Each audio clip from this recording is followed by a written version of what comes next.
บ่ได้เว้าให้คนเชื่อหรือเว้าให้ฟังซื่อๆอันนี้เห็นกับตาเดะประสบการณ์เห็นกับตาแม่ลูกเขาอีโอกันผู้เจ้าบ่เชื่อก็เรื่องของเจ้าแล้วแต่ว่าข้อยเว้าให้ฟังในสิ่งที่ข้อยเห็นเออเป็นจังไดล่ะยายเจ้าคือเว้าจังซั้นสิเว้าให้ฟังตั้งใจฟังเด้อสวนยางข้อยอยู่ใกล้ๆกันสวนยางอยู่ใกล้ๆกันแดนติดกันเลยเด้เออเลาก็แม่ใหญ่อันนี้เลาก็อยู่กับผัวเลาแล้วก็อยู่กับลูกชายแล้วลูกชายเลาหล่อหล่อเออลูกชายเลาหล่อหล่อบ้านหน้าตาดีแต่ว่าลูกชายนี่บ่แม่นลูกแท้ๆเด้เป็นลูกผัวแต่ว่าเลาก็มาอยู่กับครอบครัวเนี่ยกำลังได้2ปีเออเมียเลานั่นถิ้มหนีไปอยู่กับผู้หญิงคนใหม่บัดนี้เลาก็อยู่กับลูกอยู่ไปอยู่มาแม่ใหญ่อันนี้ก็จะไปจั่งใดมาจั่งใดมาพ้อกันแล้วก็เลยมาเอากันอยู่นำกันนั่นแหละหมู่เจ้าสวนใกล้ๆกันเนาะมันก็เห็นตัวล่ะแม่นบ่แต่ว่าบ้านพักในสวนเราเนี่ยก็สิอยู่อีกสวนหนึ่งแต่ว่าสวนเราน่ะมันจะแล่นติดกับข้อยเออบัดนี้ข้อยก็ไปกรีดยางเนาะยามกลางคืนเนาะลางเทื่อนี่ผัวนี่ก็สิลงมาเฮ็ดนำผัวนี่ลงมาเฮ็ดนำ3คนมีอยู่พ่อแม่ลูก3คนสายเราบ่ทันมีเมียโอ๊ยหล่อหน้าตาแบบว่าก็บ่แม่นว่าสูงยาวเขาดีแต่ว่าหล่อเข้มผิวผิวสีแบบว่าดำแดงปานข้อยดำแดงอุ๊ยผู้ดีคือหยังนี่นั่นล่ะข้อยก็แอบเบิ่งอยู่เดะข้อยก็แนมข้อยก็แอบแนมลูกเขาอยู่ หน้าตาดีเนาะบัดนี้ข้อยก็สังเกตเนาะบางครั้งเฮาเฮ็ดงานไปไกลกันเนี่ยบางครั้งก็แบบว่าก็เห็นกันแม่นบ่ก็ยิ้มให้ยิ้มทักทายนั่นแหมข้อยก็ยิ้มให้นั่นล่ะเนาะกันน่ะบัดนี้แม่เลาเนี่ยก็ตาเขียวใส่ข้อยเดะตาเขียวใส่ข้อยแบบบ่พอใจข้อยก็ว่าเอ้าแม่ใหญ่อันนี้สิห่วงอิหยังมากมายแท้จังซี้นะอ้าวบัดนี้ข้อยก็แล้วไปดอกว่านั่นล่ะจนบางครั้งบางเทื่อนี่ข้อยก็บ่กล้าแนมเบิ่ง อันให้เขาเจ้าจังซี้นะคือจังแบบว่าคือจังเพิ่นบ่พอใจเฮาน่ะนะแต่ว่าถ้าโตยายเนี่ยเลามาใกล้สวนจั่งซี้เลาก็เว้าอยู่แต่ว่าถ้าลูกชายเลามาใกล้เฮาจังซี้เพราะว่าแดนมันติดกันแม่นบ่ก็เดินมันคนเฮามันก็ต้องทักทายแม่นบ่นั่นล่ะบ่ทันได้เอิ้นใส่ซ้ำสายตาซื่อๆเลาก็สวนกลับมาแล้วแม่ใหญ่อันนี้บัดนี้ผัวนั่นเลาก็สิเป็นคนแบบว่าร่างกายบ่แข็งแรงเลาสิเจ็บขา เราสิเจ็บขาแล้วก็บางครั้งบางทีเราก็เฮ็ดงานบางครั้งบางทีเราก็บ่เฮ็ดจังซี้นะหมายถึงว่าร่างกายเราบ่พร้อมส่วนมากจะเป็นเมียกับลูกเออส่วนมากก็จะเป็นเมียกับลูกบาดนี้หลังๆมาเนาะข้อยก็แปลกใจว่าแม่ลูกคู่นี้คือถือกันแท้วะหยอกกันหัวสะอิกสะอ้อยโอ๊ยพี่น้องอันคือจังกับบ่าวสาวเว้ากันหยอกกันนี่ข้อยก็เข้าใจอยู่ว่าเราบ่แม่นแม่เนาะข้อยก็ว่าแต่ว่าก็ดีเดะนะครอบครัวนี่คือดีแท้แบบว่าแม่เลี้ยงกับลูกเลี้ยงถือกันจังซี้นะส่วนมากมันจะเป็นแบบแม่เลี้ยงบ่ถือกับลูกเลี้ยงมีปัญหากันทะเลาะโน่นนี่นั่นมีคำเว้าให้กันอยู่ตลอดเวลาแม่นบ่แต่ว่าตัวนี้บ่แม่นติก็ว่าดีเนาะบัดนี้พ่อก็บ่ค่อยเฮ็ดงานเนาะก็สิมีแต่เมียกับลูกจังซี้นะก็ไปนำกันตะล่อนๆเดะไปนำกันตะล่อนๆเฮ็ดยางเลานี่ประมาณ30ไร่ 30ไร่นี่เฮ็ดกันอยู่3คนบาดนี้ผัวเลาบ่เฮ็ดนี่เลาก็สิรับไปเต็มๆกับลูกชาย30ไร่2คนลางเทื่อเออบาดนี้ก็สิแบบว่าด้วยความที่แบบว่าสู้งานนำกันนะสู้งานนำกันก็แบบว่าก็สิแบบว่าเห็นอกเห็นใจกันแหมเห็นอกเห็นใจบาดนี้แม่ใหญ่อันนี้ข้อยก็เอิ้นเลาแม่ใหญ่อันนี้แต่ว่าเลาบ่ทันเฒ่าเดะเลาบ่ทันเฒ่าข้อยเบิ่งหน้าเลานี่ก็สิประมาณว่า40 40นิดๆแต่ว่าผัวเรานี่ก็เฒ่าแล้วผัวนี่อายุหลายบัดนี้ลูกชายเนาะลูกชายผู้เป็นลูกเลี้ยงนี่30ข้อยก็เบิ่งแล้วเขาก็บ่ห่างกันหลายเดะระหว่างคน2คนนี่ห่างกันบ่หลายระหว่างส่ำ5ปี10ปีนี่อ้ายแม่นบ่ผู้เฒ่าสำหรับผู้หญิงที่ดูแลเจ้าของนี่คือแบบว่ายังบ่ทันเฒ่าเด้อเอ๊ยผู้ชายบัดจั่งหนึ่งนี่หลงพู้นแหล้วอืมบัดนี้เลาก็หยอกก็คุยกันจั่งว่านั่นแหละ หยอกๆก็คุยกันข้อยก็เสื่องต่างเบิ่งเนาะข้อยก็แล่งเบิ่งลูกชายเลาอยู่หั้นนะแบบว่าเขาหน้าตาดีแหมข้อยก็ว่าอ้าว2คนนี่ลางเทื่อก็แบบว่าหยอกกันคือบ่าวสาวนี่หมู่เจ้าเข้าใจบ่ว่าลางเทื่อก็แล่นไปเว้ากันแบบว่า จังใดบัดจังหวะแบบก็แล่นไปเอามือแตะไหล่จังซี่ผู้เป็นแม่นี่เอามือแตะไหล่เอามือตีโอ๊ยจังซี้นะคือแบบว่าคุยกันแบบกะนุ้งกะนิ้งอะข้อยว่าท่าบ่ดีแล้วเดะ2คนนี่บาดนี้ยามกลางคืนเนาะเออคือว่าข้อยน่ะจะกรีดยางช่วงเที่ยงคืนเที่ยงคืนบาดนี้เลาน่ะลงตั้งแต่4ทุ่มคันผัวเราบ่เฮ็ดนี่เราสิลงตั้งแต่4ทุ่มไฟเราก็สิพู้นแหล้วอยู่ระหว่างกลาง ลักษณะคือจังแบบว่าเราสิกรีดตั้งแต่บ้านพักเราในสวนน่ะลงมาหาแท้ข่อยลงมาหาข่อยจังซี้แหมสวนข่อยจังซี้พอมาฮอดครึ่งหนึ่งก็สิเว้าให้ฟังพอมาฮอดครึ่งหนึ่งเออบาดนี้แสงไฟเราหายไปแม่เจ้าหลังๆเดะหลังๆเนาะแสงไฟเราสิหายตลอดถ้ามีถ้ามี2คนลงมานี่มัน2คนก็สิเห็นเราสิเห็นแสงไฟ2แสงแม่นบ่ก็สิคนละแสงหายไป หายไปนานเดะหายไปนานประมาณชั่วโมงหนึ่งประมาณชั่วโมงหนึ่งหรือว่าเกือบเกือบ2ชั่วโมงพู้นแหละบาดนี้ก็เห็นไฟนั่นฮู้อีกครั้งหนึ่งเออข้อยก็บ่สนใจหยังดอกเนาะข้อยก็ว่าอ้าวข้อยก็ที่แรกเนาะก็คิดว่าโอ้กรีดยางเวลาเราทำงานในสวนเราสิมีความรู้สึกว่าถ้าเห็นไฟคนเดียวรู้สึกอบอุ่นเดะแบบว่าอุ๊ยบ่ย้านแล้วก็แบบว่าพออยู่กลางป่าแม่นบ่ พออยู่ป่าอยู่หยังจังซี้นะเราก็บ่คิดหลายแบบนู่นเรื่องต่างๆจังซี้นะมันก็มีมุมแบบโมเมนต์คิดเดะบางเทื่ออยู่คนเดียวเงียบๆในสวนแม่นบ่บ้านนี้บ้านนี้เงียบเขาก็เห็นมาจังซี้ข้อยสังเกตจังซี่มาเป็นอาทิตย์2อาทิตย์เดะเป็นอาทิตย์2อาทิตย์นี่มีมื้อหนึ่งจักแม่นว่าผัวเรานี่รู้เรื่องจักแม่นรู้จั่งใดอันนี้ข้อยก็บ่รู้เลาบ่ได้เว้ารายละเอียดแต่นี่คือข้อสังเกตของข้อยที่เว้ามานี่บัดนี้มื้อนั้นฝนตกแรงบัดบ่ได้กรีดยางเนาะ ผัวเรานั่นก็คือแบบว่าในบ้านเราน่าจะทะเลาะกันอย่างรุนแรงผัวจับได้ว่าเรานี่แบบว่าอ่าคือมีอิหยังกันกับลูกเว้าง่ายๆว่าเล่นสู้กันกับลูกชายกับลูกเลี้ยงเรานี่บัดนี้ผัวก็อาละวาดร้ายกันร้ายแบบสิเว้าง่ายๆว่าผัวแบบว่าแบบแบบว่าผัวเราร้ายแรงจังซี้เราย้านจังซี้นะแล้วย้านบัดนี้เรานั่นแล่นมาแล่นมาแบบว่าแล่นมาหาหมู่ไทข้อยนะ แล่นมาหาบัดนี้กับมีพ่อมีแม่อยู่เนาะมีพ่อมีแม่อยู่เลาก็เอิ้นถามเอิ้นใส่ว่าอันมีไผอยู่บ่จังซี้แหมหมู่เจ๊ข้อยก็ยามฝนตกเนาะก็คือแบบว่าก็เบิ่งหนังอยู่จังซี้นะนั่งดูทีวีบัดนี้พ่อก็ออกไปเนาะว่าเป็นหยังล่ะกันมีหยังน่ะยายคือจะตากฝนมาจังซี้บัดอีกอย่างหนึ่งเนาะก็คือแบบว่าก็คือผู้หญิงมาคนเดียวจังซี้นะกลางคืนเนี่ยบัดนี้พ่อก็ถามว่าเป็นหยังกันล่ะยายเจ้าเป็นหยังเลาก็เทิงน้ำหูน้ำตาแบบเปียกมาเดะ แล้วตากฝนมากลางฝนเลยอันนี้พ่อก็ถามว่าเป็นหยังล่ะเขามาในควันจะเป็นอีหยังเจ้าคือมาจังซี้จังซี้แล้วก็ว่าผัวเลาเนี่ยพิษกับผัวเราอะพิษกับผัวบัดนี้ผัวนั่นอาละวาดแตกไปคนละทิศละทางแตกไปคนละทิศละทางบัดนี้เลาก็ว่าผัวข้อยน่ะคือแบบอาละวาดร้ายแรงคือแบบว่าข้อยย้านเราย้านผัวเราทำร้ายร่างกายเรานะเราก็หนีเราก็หนีก่อนจังซี้แต่ว่าเราก็บ่เว้าเบิดเดะ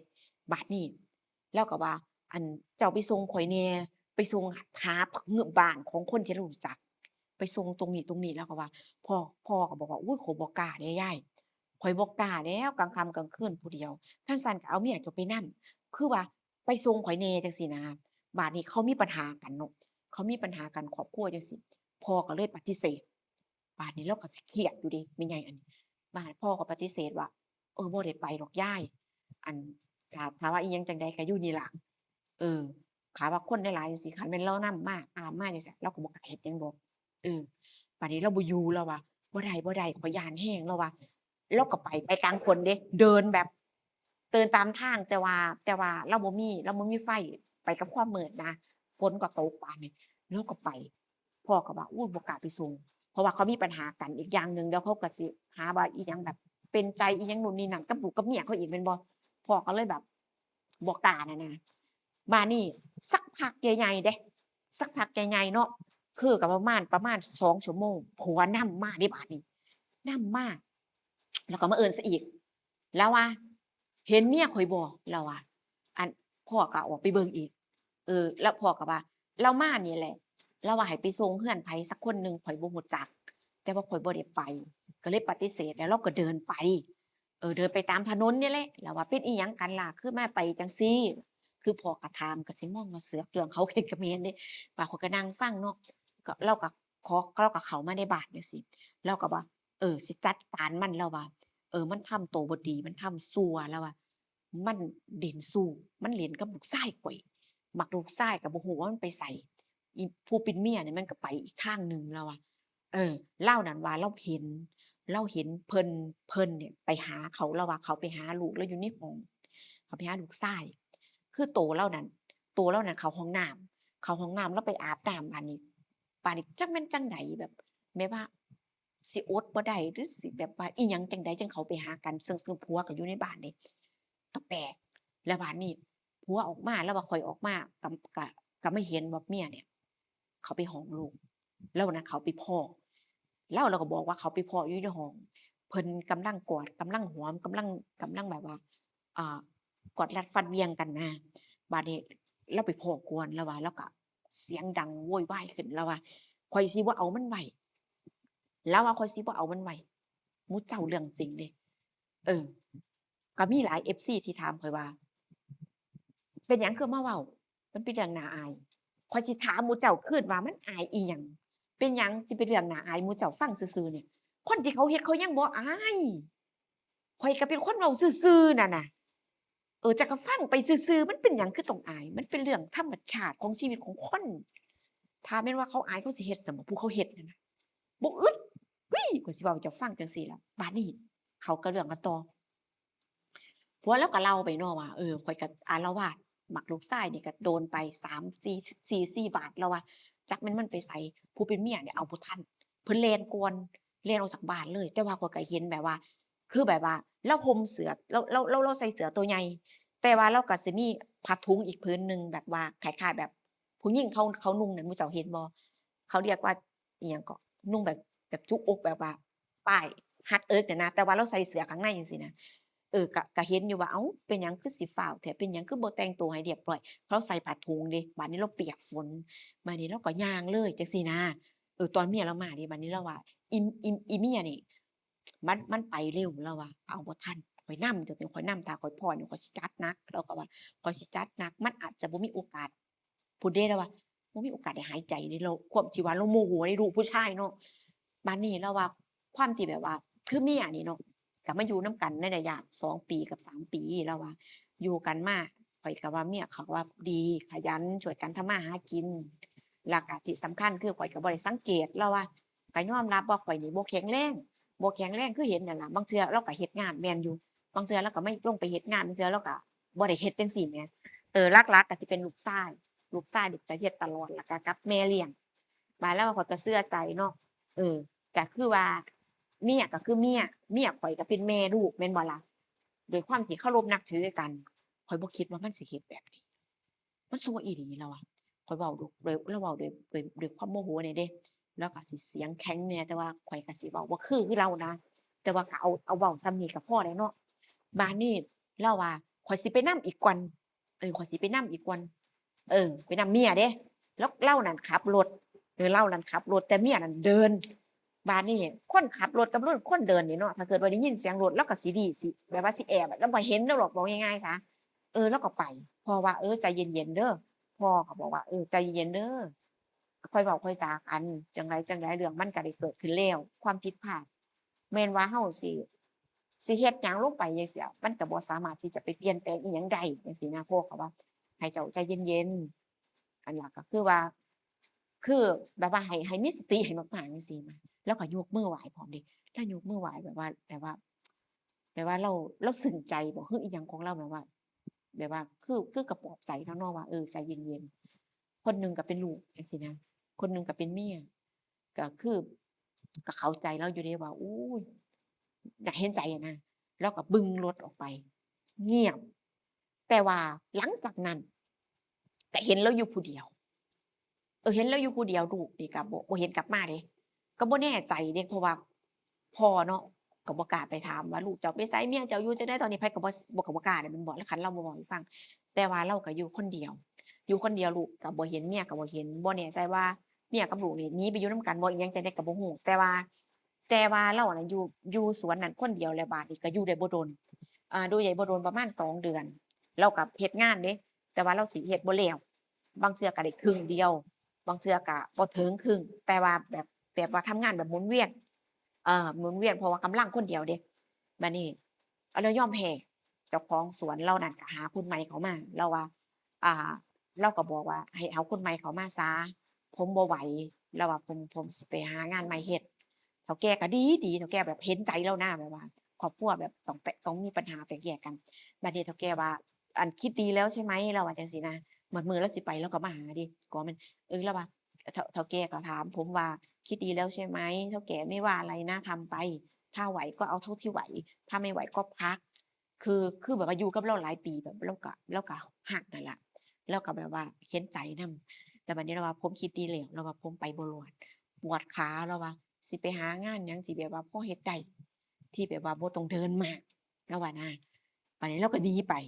แล้วก็มาบอกว่าผมสิบ่อยู่แล้วเราว่าการนั่นแหละเราก็คือคนก็แบบว่า คนแบบดีๆกันจังซี้นะแล้วก็เว้าให้ฟังให้เฒ่าแก่หาคนอัน